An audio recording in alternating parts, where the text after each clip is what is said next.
Here in Houston, it can be really hot, and our garage doors and our garage door springs and all the parts actually within the garage door system can be affected. I've asked a garage door expert, a good friend of mine, Adam Greer from Easy Lift Garage Doors, to join me here on the program today to talk about what the heat in this part of the country can do to our garage doors. Adam, how are you? I'm doing great, Joe. Thanks for having me. Yeah, it's great to have you here. I've known you for a long time. You've been doing this for decades and decades. You're actually my garage door guy. You install great garage doors. So you're definitely the go-to guy when I've got some questions. So here at the radio program, questions cross the desk. How does the heat affect the springs and the other garage door components? Well, that's an interesting question, and there's a lot of answers there. Uh, the heat doesn't really affect springs. Weather doesn't really affect springs so much. The metal is, steel is steel. What it can do is make the door stiffer. Things like the jambs swelling and contracting, in different weather extremes, can affect the way the door functions. Rollers, different types of rollers, how heavy if you're heavy gooping them with grease, that's a in the winter that's a bad thing that stiffens up. But in the summer, it makes that stuff, just liquid almost sometimes. And you go in, it's just a disgusting mess. So it's to say that the heat necessarily affects the spring.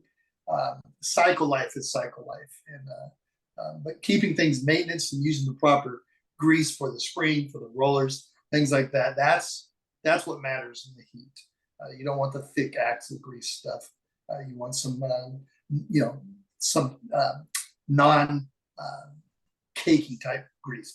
There's lots of different options, but you want it to be free. You don't want to get stiff. You don't want to dry out. Yeah, so really the answer to the question is keep your garage door system. I like to call it a system because it's not just the door. There's rollers and there's cables and there's the track and there's a spring and it goes on and on. The whole system needs to be maintained, right?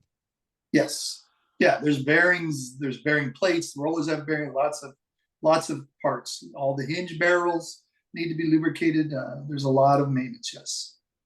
Isn't the garage door much like a car where someone says, I get 300,000 miles out of my cars because I maintain them over time?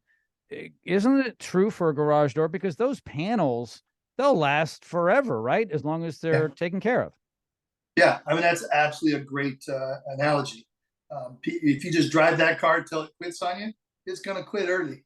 But if you pay attention to your oil changes and all those maintenance issues, you can get thousands and hundreds of thousands of miles out of a vehicle. And so the same thing goes true for a garage door. There are parts that do need to be replaced regardless, just like a timing belt in a car, 100,000 miles, it's time to start looking at that. Plastic rollers, 1 year you should replace your rollers. Steel rollers, 4 to 6 years. Nylon rollers, 6 to 10 years. And again, the better you maintain any of those three options, the longer they will last. But so you have parts that need to be replaced just on schedule, and then if you're not maintaining, those schedules get altered by poor maintenance. Yeah, no, it's really that simple. So it's really hot here in Houston.